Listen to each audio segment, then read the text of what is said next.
a partir de qué mes entran los nuevos inversionistas. Por ejemplo, si vamos a hacer una colocación en mayo, vamos a decir, oye, yo me tengo que asegurar que como hacemos distribuciones mensuales, que todos los repartos de enero a abril ya estén hechos para que sea entre los inversionistas que participaron en la generación de esos resultados.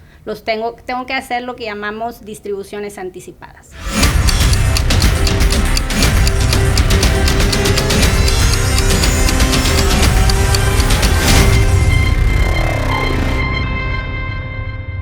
Bienvenidos a un capítulo más de Fibra 1 a 1, el podcast de Fibra Monterrey. El día de hoy tengo el honor de estar platicando con Verónica Barajas. ¿Cómo estás, Vero? Hola, Jorge. Muy bien, gracias. Buenos días. Fíjense que Verónica es la directora de Contraloría y a mí me gustaría primero, Vero, que nos platiques a ver qué hace el área de Contraloría, y de ahí me voy a meter en muchos temas que son del interés de los que nos escuchan. Pero, en general, ¿qué es lo que hace el área de Contraloría? Sí, claro. En Contraloría, en Fibra Monterrey, pues tenemos 4 funciones principales. La primera de ellas, pues es asegurarnos que todas las transacciones que se llevan a cabo en Fibra Monterrey queden debidamente evaluadas, presentadas, siempre cumpliendo con normatividad internacional.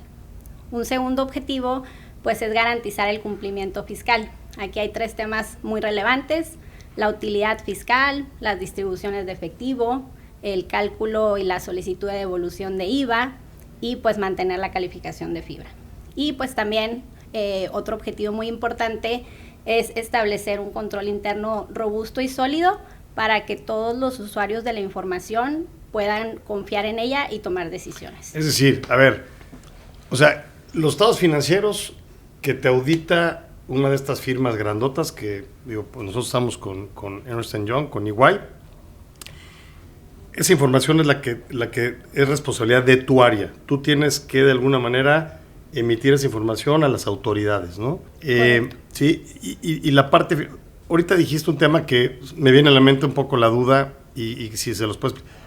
¿Por qué las fibras tienen este beneficio fiscal? ¿Cuál es el beneficio fiscal de las fibras? El beneficio fiscal de las fibras es que somos un vehículo transparente. Transparente quiere decir que nosotros no causamos un impuesto sobre la renta directamente, lo transparentamos o lo atribuimos a los distintos inversionistas. Son ellos los que causan el impuesto, y como ellos pues están en esquemas fiscales diferentes, no todos son causantes de impuesto. Por ejemplo, nuestros principales inversionistas, que son las Afores, pues ellos están exentos. Entonces, si yo no lo causo, yo te entrego tu dinero al 100%, tú eres exento, tampoco lo causas, y eso genera un beneficio en flujo. O sea, para ponerlo en números, si tú tienes 100 pesos de utilidad fiscal, tú le vas a entregar los 100 pesos al inversionista. Si es una Afore, va a recibir los 100 pesos porque es un vehículo exento, es un inversionista exento.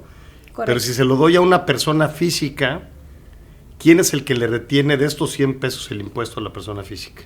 Sí, si se lo das a una persona física, son las casas de bolsa las que están obligadas a hacer la retención. Sin embargo, la responsabilidad de nosotros es hacer un cálculo de una utilidad fiscal para poder avisarles a las casas de bolsa a través de avisos de distribución de efectivo cuánto de ese dinero sí es utilidad fiscal y por lo tanto debe de hacer una retención de impuesto, y cuánto de ese dinero no es utilidad fiscal y aún siendo persona física se lo tiene que entregar al 100%.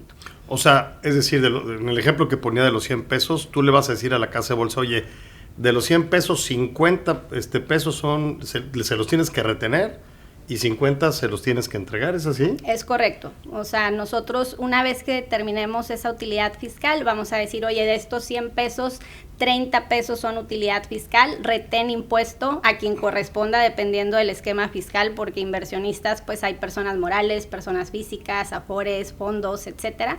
Y los otros 70 pesos no retengas, porque esto es lo que fiscalmente se llama un reembolso de capital.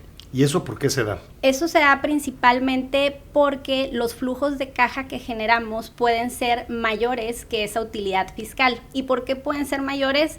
Pues, por ejemplo, por efectos cambiarios. Hay una gran diferencia en decir, oye, yo tengo una deuda en dólares que cuando el tipo de cambio se mueve me puede generar una pérdida cambiaria, pero es una evaluación contable. Yo no estoy desembolsando efectivo. Entonces, si tú ves mi flujo de caja de 100 pesos, pues yo tengo 100 pesos para repartir. Pero si tú ves la utilidad fiscal 100 pesos y una pérdida cambiaria de 40 pesos, yo tengo una utilidad fiscal de 60. Aunque no lo desembolsé, fiscalmente eso sí es una deducción y por eso yo te puedo entregar una parte como resultado fiscal y otra parte como lo que se llama reembolso. Vamos al ejemplo de los 100 pesos. Tú generaste un flujo de 100 pesos y de ese flujo tú tienes una utilidad fiscal, vamos a pensar, de 30 pesos. Ok. Déjame en el ejemplo. Tienes una pérdida cambiaria. ¿Cómo aplicas de esos 100 pesos del flujo? ¿Cómo te afecta tu pérdida cambiaria ahí? Es que esa pérdida cambiaria, como es una deuda que yo mantengo, pues la contabilidad me pide evalúala al último tipo de cambio que esté vigente. Entonces, el hecho de que yo diga, en la foto de hoy debo más porque el tipo de cambio subió, no significa que yo haya desembolsado ese dinero. Solo tengo que cumplir con la normatividad de evaluarlo a ese tipo de cambio. Sin embargo, no he desembolsado dinero para decir, mi flujo de caja disminuyó y por eso tengo que distribuir menos. O tampoco he desembolsado dinero para decir, oye, yo sigo teniendo mis 100 pesos, aunque mi utilidad fiscal sean 100 pesos menos una fluctuación cambiaria de 40, yo voy a decir, tengo 60 pesos de utilidad fiscal y le voy a decir a la casa de bolsa, oye, quiero repartir 100 pesos, pero los 60 pesos son utilidad fiscal y entonces los 40, que fueron una deducción por una fluctuación cambiaria, una evaluación no realizada, esos repártelos con lo que fiscalmente se llama reembolso de capital, no retengas impuestos. Ok, hasta ahí entendimos muy bien el ejemplo. Ahora ponme el ejemplo contrario. No tienes una pérdida cambiaria, tienes una ganancia cambiaria, porque se revalúa el tipo de cambio. O sea, el peso, como está ahorita a 20.5, se va a 16, y ahora tienes una ganancia cambiaria. Ahí, ¿cómo jalaría esta misma cálculo? Sí, ahí sucede el efecto contrario, decir, oye, fiscalmente yo sí tengo que acumular esa ganancia cambiaria. O sea, tengo que decir, oye, tengo que repartir en este ejemplo, ahora tengo 40 pesos de ganancia cambiaria, oye, el resultado fiscal me está dando que tengo que repartir 140 pesos.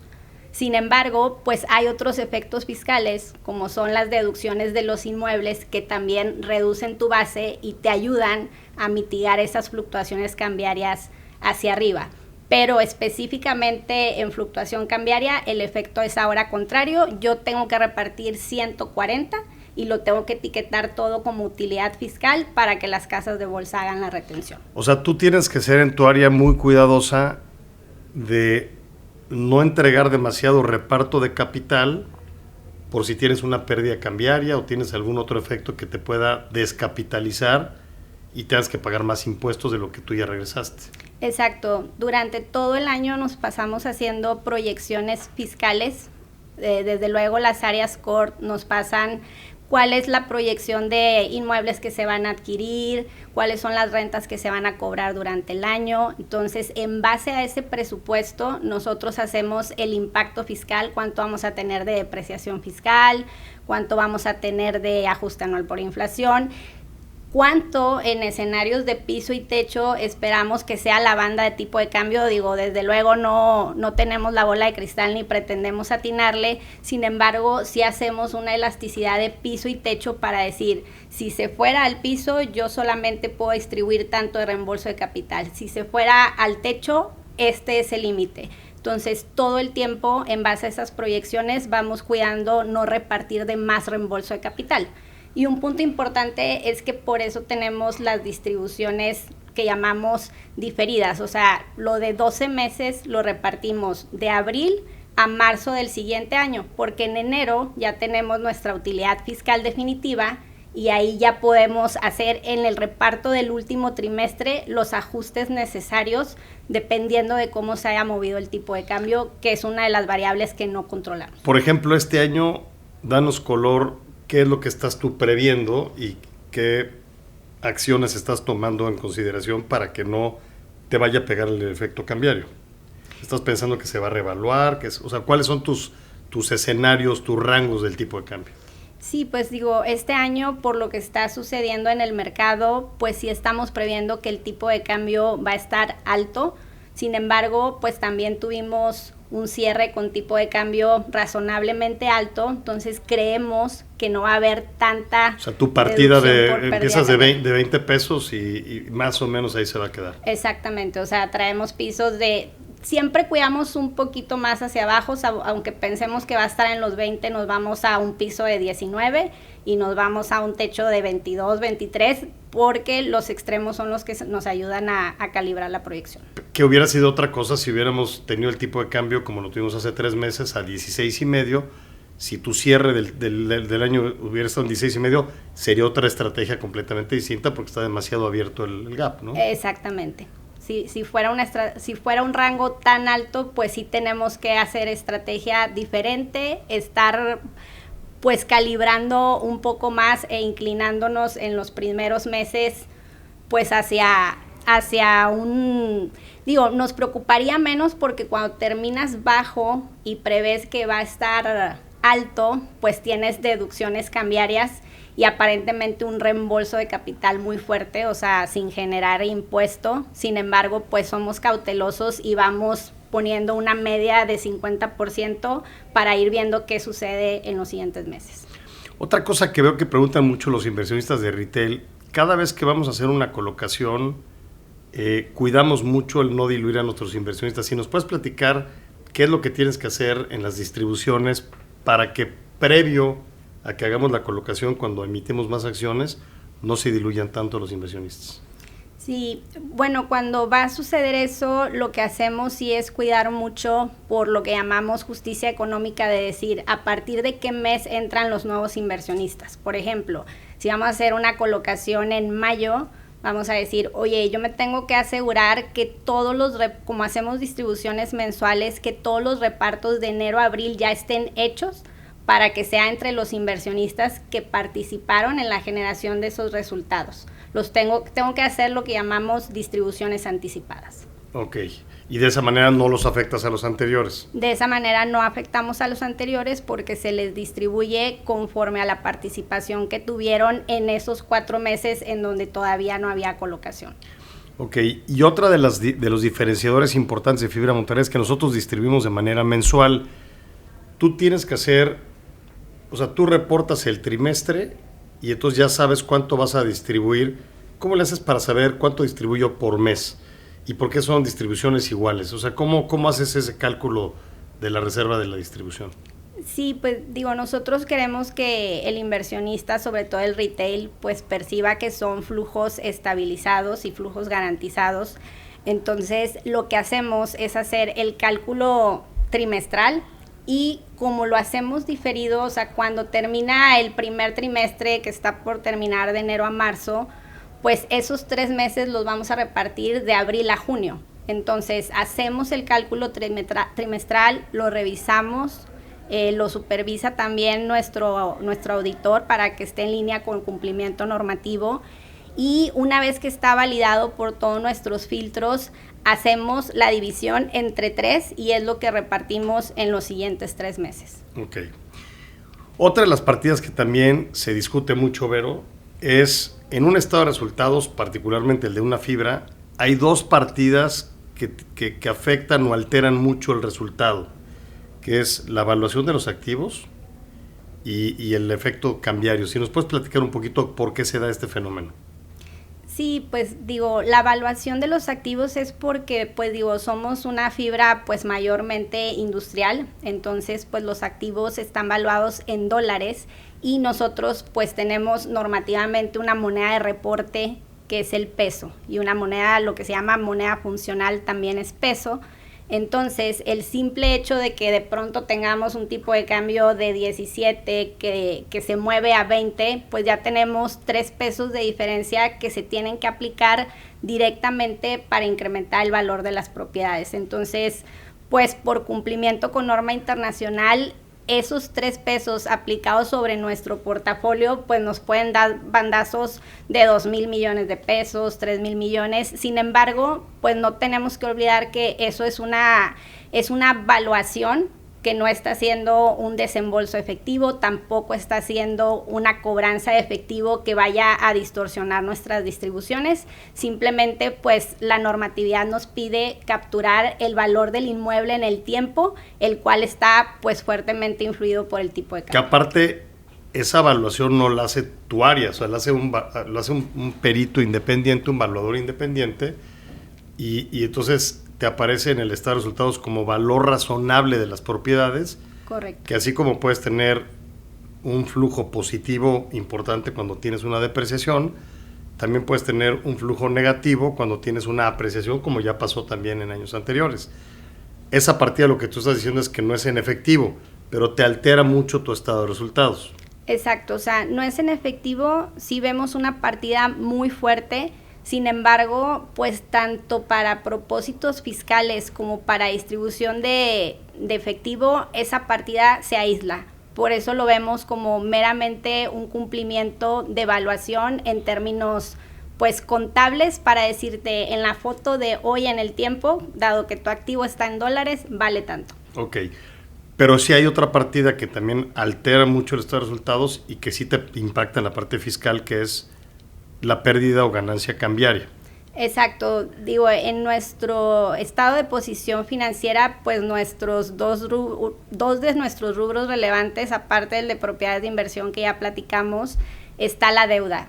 Entonces, pues por sentido de negocio, nuestra deuda está 100% dolarizada, con la intención de dar un mayor rendimiento a nuestros inversionistas. Entonces, pues va en sentido contrario a lo que es las propiedades de inversión. Las propiedades son un activo, si el tipo de cambio aumenta, pues mi activo también aumenta, pero pues la deuda es un pasivo, entonces si mi tipo de cambio aumenta, pues ahora debo más. La ventaja en las fibras, pues, es que somos un vehículo que estás reestructurando constantemente tu deuda. Entonces, aunque aparentemente por un bandazo de tipo de cambio la deuda esté aumentando, no es que le estás pagando. No es que la estés pagando. Yeah. Entonces, ese no es un neteo total porque no tengo mi 100% de propiedades financiadas con deuda. Sin embargo, pues es un neteo parcial, pero aun y cuando ese neteo fuera en contra, pues no es un desembolso efectivo. Es por eso que por estas dos partidas que son tan cambiantes y que afectan mucho el estado de resultados, la contabilidad de las fibras manejan un concepto del AFFO, o lo que le llaman los americanos el acrónimo de Adjusted Funds from Operations, y nosotros repartimos el AFFO. ¿O por qué surge el AFFO, que es el flujo de efectivo ajustado? Sí, yo creo que ese es un punto muy relevante porque precisamente por eso, porque la contabilidad que te lleva a un tema de cumplimiento, pues una contabilidad que tiene y está basada en devengos, en valuaciones. Entonces, pues para el inversionista es muy importante que la administración haya definido sus indicadores de mercado. Oye, mi AFFO en términos simples es el flujo de caja que yo tengo disponible, ya sea para reinvertirlo o para distribuírtelo en lo que conocemos como dividendos o distribuciones de efectivo. Uh-huh. Así de sencillo. E incluso, pues la normatividad constantemente está haciendo esfuerzos porque los usuarios de la información sí utilicen el estado financiero para la toma de decisiones y no te tengas que ir solamente a un comunicado de prensa o un documento análogo.